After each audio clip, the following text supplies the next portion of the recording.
Hello and welcome to Think Like a Game Designer. I'm your host, Justin Gary. In this podcast, I'll be having conversations with brilliant game designers from across the industry with a goal of finding universal principles that anyone can apply in their creative life. You could find episodes and more at thinklikeagamedesigner.com.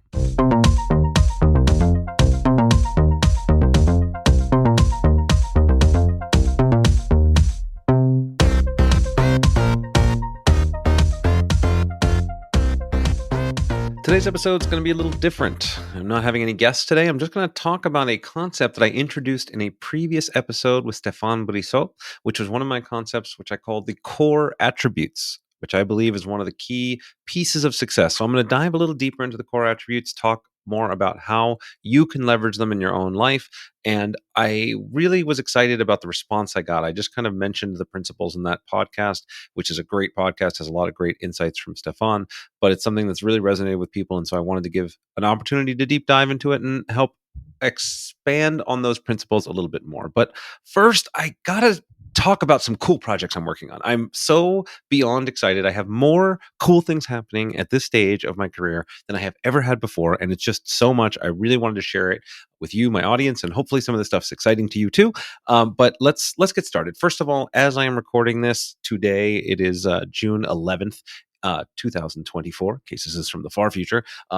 Our game, You Gotta Be Kidding Me, has now entered store shelves on Targets nationwide throughout the United States. And we also have an international launch coming, but in the United States, you can get this game, You Gotta Be Kidding Me, on Targets anywhere in the country. And not only is this a super fun, really adorable, quick, fun family card game, you can play it with 2 to 10 people. It's like a quick bluffing game, kind of a combination between Liar's Dice and Uno, but with adorable cats with all these cute accessories on them. But we actually have a feature where you can print your own pets and add them into the game. We have a custom card creator. You can print them out onto the blank cards here. And so you can add some really fun things. And it's a great gift item for parents or family who have pets of their own, and you can kind of add them in. It's just a really fun game, really exciting, very, very accessible, right? A lot of the games I work on are, let's say a little on the nerdy side, right? And we things like Ascension and SoulForge Fusion, and these games I love. But You Gotta Be Kidding Me is great because if you're a gamer, you can play this with your non-gamer friends. You can play this with families at 8 and up. So if you get a chance, please go to Target, go check it out. I think you will love it. It's just a really fun thing I'm super proud of. So that's one thing. And then just last week, because this is the new thing, just last week, we just launched the third set for SoulForge Fusion, which is The Last Winter. And it has a lot of really cool new mechanics, including a corrupting mechanic for the Forgeborn, which kind of gives you little mini quests to complete, new exalts, new cards, new abilities. And again, every single deck is one of a kind, so you'll never see the same deck twice. I have this is one of those things that you can get infinite amount of play value out of. And if you don't know already from listening to the podcast, this is also a digital game. And we actually just launched our in-app store, so you can get SoulForge Fusion on Steam. It's still in early access, so we have a lot of new features and new exciting things coming. But for now, for the first time ever, you can actually buy these boosters for The Last Winter in the store, or you can go to stoneblade.com. You can buy codes there. You can buy the physical games there. It's available in lots of local hobby shops as well. But, this is a game that I co-designed with Richard Garfield. It uses tons of cool new technology. We're continually developing new things. You cannot take your one-of-a-kind decks, bring it into algorithmically generated campaigns, battle against bosses, level it up. You can battle against other people online. We have tournaments we're running all the time. Our Church, our organized play manager, is running events through our Discord, and we have cool prizes and things you can get. So it's just a super fun game, a brand new release, lots of new content, great opportunity there. Okay, so those are the two exciting things that just launched in the last week. Now, what's coming up in the next month? Well, fun stories. So first of all, I am going to release my first new Ascension set in over 3 years. I can't believe that. It's crazy. We used to do 2 Ascension sets every year, but we got kind of distracted by the fun of Ascension Tactics, which we did Ascension Tactics and Ascension Tactics Inferno. So Ascension Legends is the new game, and it is coming to GameFound. So this is a crowdfunding platform. It's not the same as Kickstarter. We've done everything else crowdfunded on Kickstarter, but we wanted to try something new. So if you go to gamefound.com and you search for Ascension Legends or just Ascension, it should come up. You can follow the campaign. We're going to be launching it in late July. So if you follow it before the launch, you'll get some free promo cards when the game goes live and if you back it. So super fun. We have a really cool mechanic where you actually will gain status with these different legendary characters from the games. These are like the most iconic characters like Master Dartha and Emery and some of the coolest characters from the very original game of Ascension, which will be celebrating its 15-year anniversary next year, which is wild also. But and you'll, as you buy cards from different factions, you move up these Ascension tracks and you get these special boons from these characters. And they have really cool lenticular card designs we're working on that represent the legends. And it's a very fun game. We've got it ready to go. We'll be bringing some prototypes with us to Gen Con. But you can go check out GamePound, back that campaign. We're also planning to bring back all of our old Ascension sets to life, which is kind of wild. We have 16 different standalone expansions for Ascension. And when we handed the game off and we were getting it printed by Ultra Pro, a lot of those games went out of print. And so there's many of those games that you can't even buy physically anymore. You can still get them in the Ascension app, but you can't really get them in the physical world. And so we're going to be reprinting those and making them available for the first time ever as part of this GamePound campaign. So if you are an Ascension fan or you ever thought about maybe getting started, this will be the perfect opportunity for you to jump in or get the latest thing or get any sets that you missed. It's going to be a really exciting campaign, just to kind of be able to still make cool Ascension sets 14, 15 years after I first started working on it is such a blessing for me. I'm so grateful for all the fans everywhere. And I think you guys are going to love what we're creating. So I also mentioned Gen Con, where not only will we be bringing some early prototypes of Ascension Legends, we're also going to be showing off some cool new games that we have not talked about at all. And so we'll be doing some exclusive demos. So if you actually want to come by the Stoneblade booth at Gen Con and maybe find me or ask about what kind of cool exclusive things there are, we only are going to be able to do a handful of these demos. It's not going to be publicly done at the booth. So I can't really talk about what they are yet, but we have some cool teasers and some really cool new games that are working for projects for 2025 that we'll be showing off for the first time to some exclusive few. So you can see what my games look like before they're really done. They're in this middle stage of they're really fun and I'm ready to get feedback, but they're not ready for the public fully yet. So come by the Stoneblade booth and you can see that cool stuff there. And I will also be doing for the first time a live episode of the Think Like a Game Designer podcast at Gen Con. So we currently have a session happening Friday night at 7 p.m. I will be doing a live session. I will be teaching lessons I have never taught before. I will be taking Q&A from the audience. I'll be helping people with their actual projects, their actual game design questions. I cannot wait to get to see this community there. Initially, we had 50 seats. They sold out instantly. So we're expanding the hall. So we'll get at least another 50 seats, maybe another 100 seats. So you can come meet your fellow game designers, come build this community. I will tell you, there is nothing more powerful than community in game design. I like to share great lessons, but I like to share the great lessons from other great designers. But honestly, the best thing, and this has been the best thing, not only about this podcast, but about the masterclass that I've been running once a year, that you get the community of people that support each other is the best thing. So being able to come and meet other people that are struggling with design challenges, that are looking to help each other to grow, to help each other to learn is amazing. So come see me talk, but come meet other people that are also into the same things you're in. So if you're going to be at Gen Con, definitely come do that. And finally, speaking of the Think Like Game Designer Masterclass, I am long overdue to run it. As you might guess from all of the projects I'm talking about, including the several ones that I have to be kind of cagey about, we've been very busy. And so running the masterclass takes a lot of energy from myself, a lot of energy from the team, but it is coming. We are planning to run it for sure this year. So we'll be making some announcements probably at Gen Con at that session where people get a first chance to learn about it, but we'll be running it, I think, either in August or September, though that's not guaranteed. So keep an eye out. Follow, if you're not already following my Substack, just go to justingarydesigns.com, justingarydesign.com will all take you there. That will be the first place I announce the details. It will be limited, very limited in the number of people that can participate. It's a exciting thing I'm really proud to do. So far, pretty much every single one of these classes has led to somebody that we've hired and brought into Stoneblade.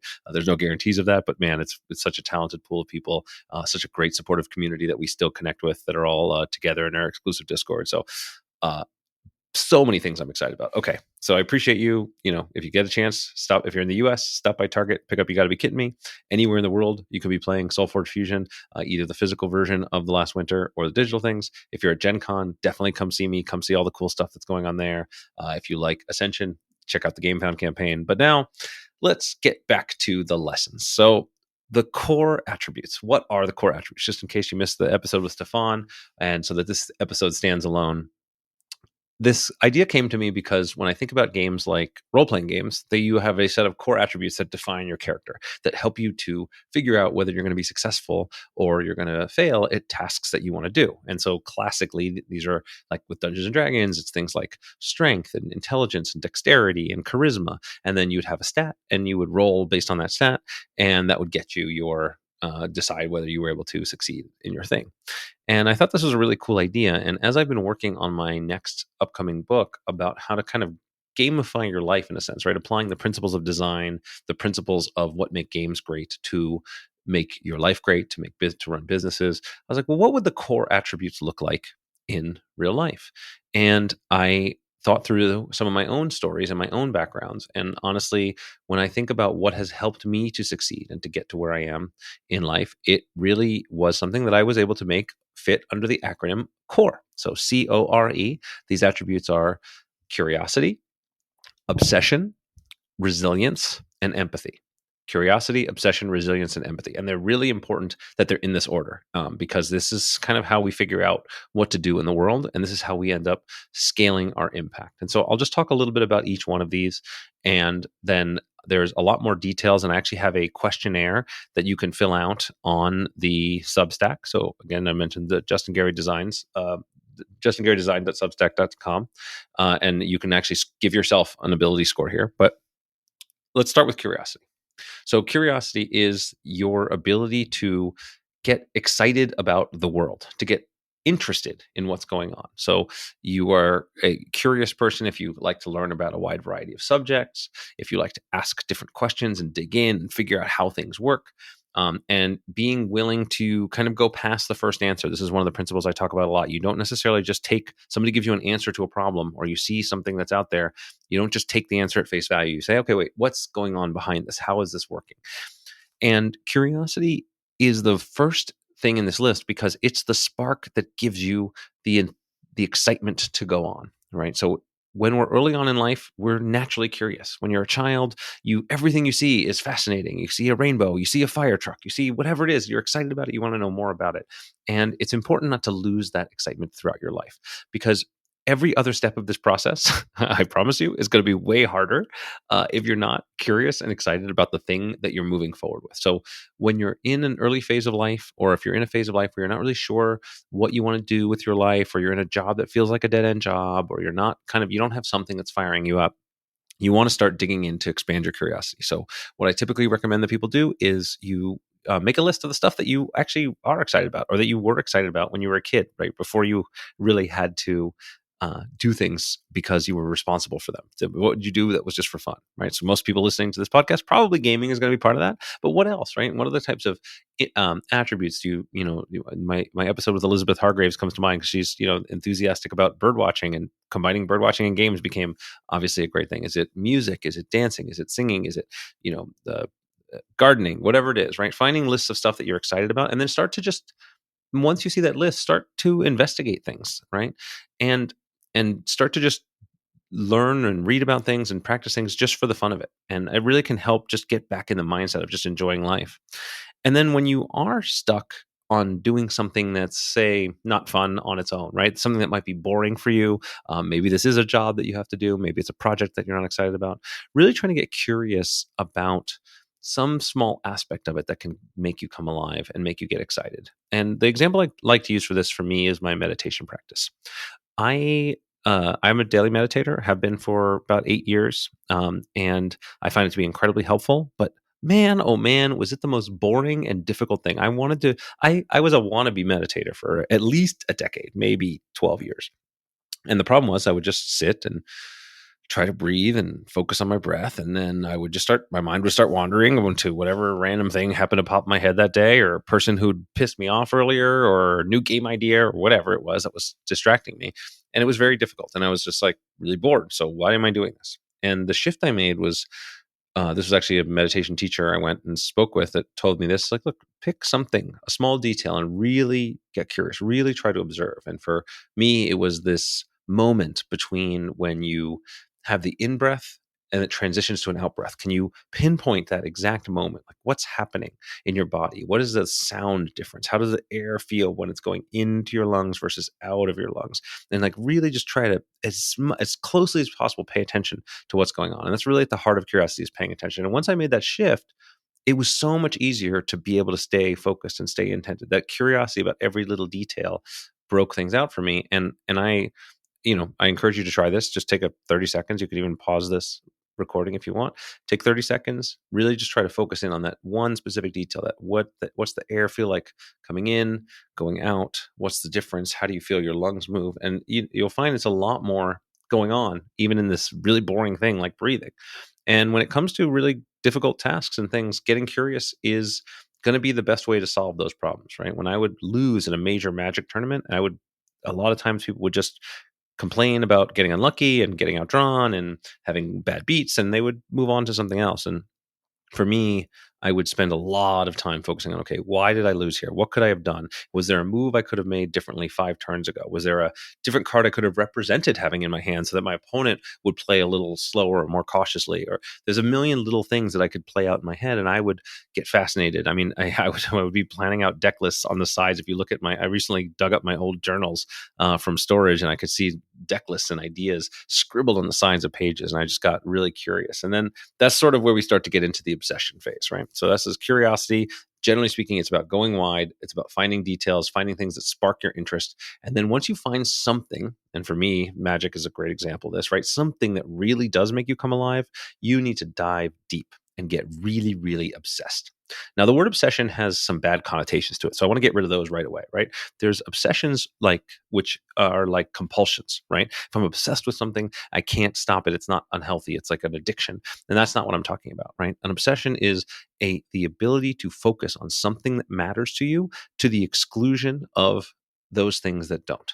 And that means that you are able to really support a lot of the powers of your mind, a lot of the powers of your focus in a way that most people don't, right? The world is constantly trying to distract us. It is the biggest challenge that we face today. There's not a lack of information, there's not a lack of resources for almost everybody listening to this. There's plenty of, opportunities, but there's a million things that could distract you. Who knows if you're even really listening to me right now, right? Maybe you've got something else going on and you weren't really paying attention to this, right? It's very easy to get distracted. And so obsession is about being able to tune out those distractions and to be able to really stay focused on one thing that's really, really powerful and important to you. And so for me, the most powerful way that I've been able to become obsessed and become focused in that way is honestly to think about my deathbed. And I know that seems weird, but hear me out.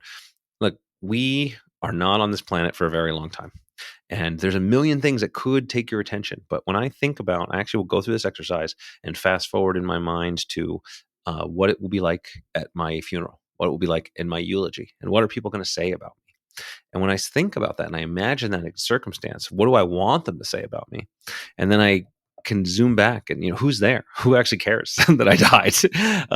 Then I zoom back to today and I think, okay, am I living the life that's going to justify that eulogy that I want? And is this stupid thing that I'm worrying about? Am I struggling over some slight that someone gave to me, or chasing down a rabbit hole on some small project that's really not that important? Or wasting time just surfing the internet and reading stuff that's not really going to serve me? That helps me to really focus and pull that in. And then I also create, and so I think, that exercise of just getting clear on like what your values are, what's important to you, and then bringing that to mind on a day-to-day basis. So I will keep a list in front of me of my values, of the things that I want. And I remind myself of it every day before I use my level up journal, and I write down my 3 most important tasks for the day.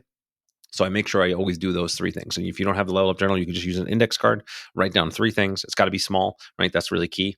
So in addition to I have my version of the level up journal, but I've also used index cards. I've used little sticky notes so you can focus on those things that matter the most, because it doesn't take a lot of important focused tasks to move your life and transform it, right? But if you can do your 3 most important things every day, even frankly, just 1 or 2 of the most important things every day, in a year, you can transform your entire life. And so getting just really obsessed on something. And this is why, if hopefully you found the curiosity to get something that you're excited about, you now connect it to a mission that's larger than you. You connect it to something that's really important for you, right? How you're going to serve others. What is the things that you're going to want to be remembered by? That helps you get really obsessed, get really focused, and be able to now become not just a curious, explorer, which is a great starting point, but to become a true focused expert, to become someone who actually executes and gets things done. Then that leads us to the R in the core traits, resilience.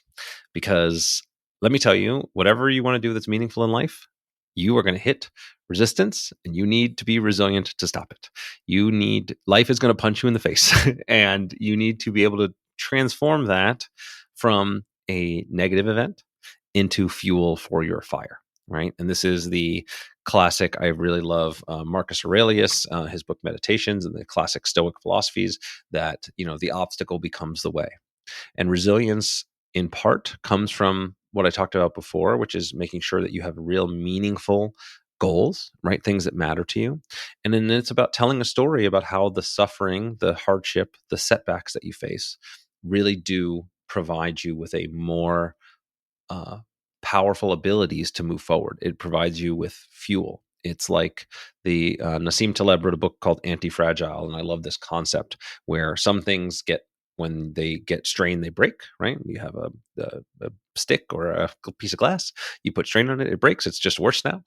And some things, when you put strain on them, they get stronger, like your muscles. Right? Whenever you work out at the gym, you're lifting weights and you're tearing your muscles, and then they rebuild and they're stronger.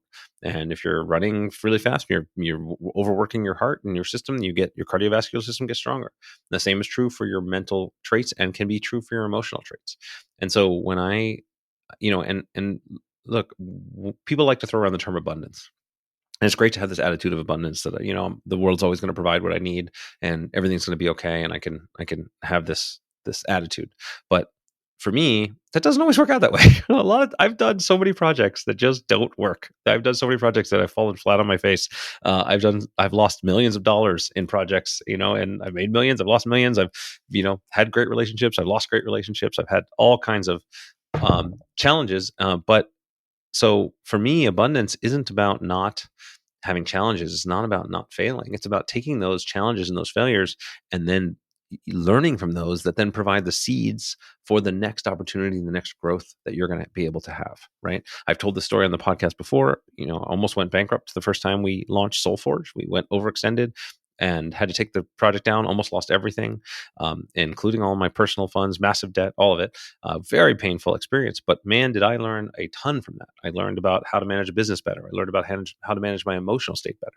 Now, when I face challenges, and there's still plenty of them, they seem small in comparison, right? I was divorced. I've lost loved ones. I've had all these hardships that were very painful at the time. And I certainly don't want to experience those things again. But because of those, now I'm in a great relationship and I have, I cherish the time I spend with loved ones. And I have so many more things in my life that I am able to do today that if I didn't have those hardships, I wouldn't. And so for me, a resilient mindset is this abundant mindset, because whenever you try to do something, you put yourself outside your comfort zone. Either it will work out the way you hope, in which case, great, congratulations, or it doesn't, in which case, great, congratulations. You now have that opportunity to learn, and there's another path for you that wasn't visible before, but that by taking whatever hardship you face, tying it into something that's broader and more meaningful to you, that's really important to you, and then using that as fuel to make yourself better, to give you more opportunities in the future. That's what resilience looks like. That's what abundance feels like. I think a mature vision of abundance feels like. And so this is an incredibly powerful skill. And let me tell you, this is just one that, like, for me, if I'm being honest, like curiosity and obsession, they came naturally to me. Like, I was always a curious person. I easily could get very, very focused on getting things, accomplished and whatever task was put in front of me. But resilience was hard, and resilience remains hard. It's something I continue to have to train myself to do. And so I train myself through even little practices. I will do cold plunges. I will purposely try a new project that I don't think I'm going to be good at, like trying to learn a language. I've been trying to learn Spanish for years. I'm terrible at it, but I keep trying to put myself into that position so I can learn that, these things are not that bad and I can overcome them and I can grow from them. And so putting yourself in uncomfortable situations is another great way to train resilience, because most of the time, the thing you're afraid of is not ever as bad as it seems like in your head. All right, let's move to the last one, which is empathy. And empathy is where we go. Most of the traits I've talked about are really internal traits, and empathy is this more external facing trait. Because empathy is about being able to really listen to and understand the needs of other people. And the core attributes are meant to encompass really the heart of what it takes to be successful in life. And I don't fully define successful for you, because I think everybody's definition of success is going to be different, right? It could be that you want to have a great family. It could be that you want to start a great business. It could be that you want to write a book. It could be that you want to travel the world. It could be that you want to just, hang out and play video games all day. It doesn't matter, right? I don't care what your plan is, what your definition of success is, but no matter what your definition of success is, I pretty much guarantee you it involves other people. Other people are the key to everything that we care about in life. You're going to want to, you're going to have to work with a boss. You're going to have find customers. You're going to have to attract a mate. You're going to want to bond with your kids. Even if you're playing video games, probably you want to be playing online with some other people and having some friends to share those experiences with. Every single one of these things requires you to be able to be with other people. And to be with other people, you have to understand other people and help to add value to other people's lives, right? Understand, add value. That's the two kind of fundamental pieces of empathy, and they're both pretty difficult. And I will say, let's just to give it a concrete way, when you're trying to have empathy with others, most of the time, and this was a real problem that I've had, maybe some of you can relate. I tend to, somebody brings a problem to me, my immediate response is I want to solve that problem. Right, I'm smart, I'm capable, I can handle this. I'll just, oh, you lost your job, here. Let me, here's how you go get another job. Oh, you have this problem. Okay, whatever. This person cut you off in traffic. Who cares? Like, that's not a real problem. I'll help. Here, you can take an Uber, no problem. Right? That's not what people want. In fact, I was really annoyed a lot of people a lot of the time. What you want to be able to do is really listen, and that's actively listen. Right? So you're actually leaning in, you're engaging, you're nodding your head, you're visibly showing signs that you're listening. You're not thinking about what you're going to say next. You're reflecting back what you hear them say, right? Hey, I literally will say this throughout my company all the time. Okay, what I heard you say is, when we're having a discussion, to make sure that I get what they're trying to tell me, and not just projecting my own story onto it. And then when somebody says, well, no, not quite right, you say, okay, well, tell me more, right? Ask for more, pull out more information actively. And then eventually they'll sort of say, yes, okay, you got it. And then you want to acknowledge and validate. Okay, I could understand how you'd feel this way, or this impression that you have makes sense given your context, even if you don't agree. A lot of times you will not agree. This is really useful in relationships. Don't don't just dismiss somebody and start telling your point of view. Acknowledge their point of view. From their perspective, they're in the right. From your perspective, you're in the right. There's no absolutes here, and then be able to sort of reflect back and validate that position. And then from there, you can now start to move into a position where you can actually enroll people in your point of view, in the thing that you want to do. And then you do that because you're going to take the things that they have told you and things that they have said. If this is a customer or a player, that you may start to say, okay, here's the types of things that they're looking for, and you can start to enroll those when you're making your marketing for your game. If it's somebody that's, you learn that your spouse is really concerned about their appearance and they're really worried about what's going on, you can start to talk about making sure you praise them on their appearance a little bit more, and you can help to provide a path for them to do the things that they want to do, or maybe do some joint work together to try to be healthier, and right, things where you are now able to enroll others in a process that gets your vision aligned with their needs, and then helps you to actually move things forward in the world. Right, when I was just trying to design, play Magic for a living, for the most part, all I had to do was be smarter than the other guy, and I was focused on my own thing. But when I really wanted to start making games for other people, when I wanted to start to run a company, when I started to have a bigger impact, I had to think not about me, but I had to think about everybody else.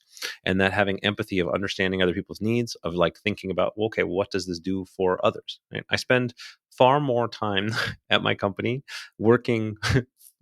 Ostensibly everybody works for me, but in reality, I spend most of my time working for them. I want to make sure that they are happy. I want to make sure that they're capable, that they're supported. I want to make sure that we make enough money as a company so that I don't have to lay people off. I want to make sure that we have all of those needs there. And so as a leader, I have become far more of a hard worker and a servant than I ever was when I was a solopreneur, or just kind of doing my own thing. And it's an enriching way to be. It is a powerful way to be able to have a bigger impact, and it's a rewarding thing, even if a lot of times there's hardships that come with that, right? They come back to the resilience aspect of it. So I hope that this broader picture gives some more context to the idea of the core attributes, and I hope that you find it useful.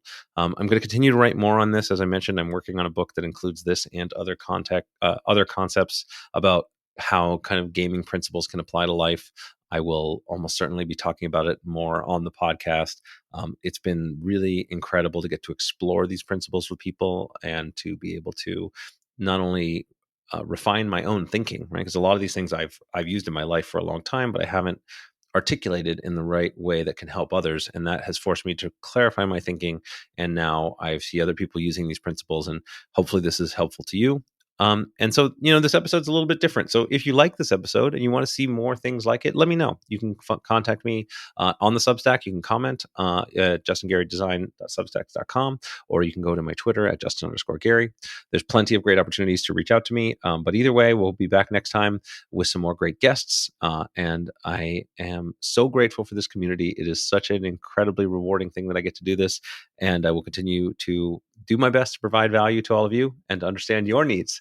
And so until next time, thank you so much for listening. I hope you enjoyed today's podcast.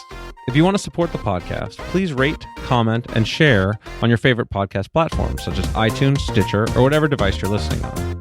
Listener reviews and shares make a huge difference and help us grow this community, and will allow me to bring more amazing guests and insights to you. I've taken the insights from these interviews, along with my 20 years of experience in the game industry, and compressed it all into a book with the same title as this podcast, Think Like a Game Designer. In it, I give step-by-step instructions on how to apply the lessons from these great designers and bring your own games to life. If you think you might be interested, you can check out the book at thinklikeagamedesigner.com or wherever fine books are sold.